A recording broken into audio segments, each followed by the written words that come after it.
Luto tayo ng gulay. Ito yung mga pananim natin. Repolyo.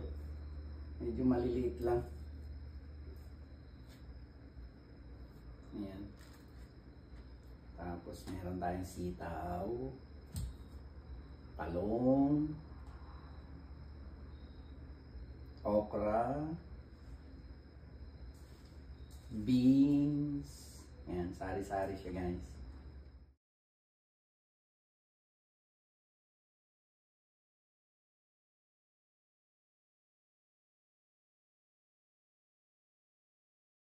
Gawin nating dinengdeng.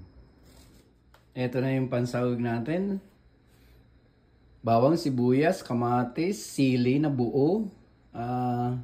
Isda dapat ang ilalagay natin. Kaya lang meron tayong leftover na fried wings. Ayan. Gamitin na lang natin yan. At saka yan. Na ngayon ang the best na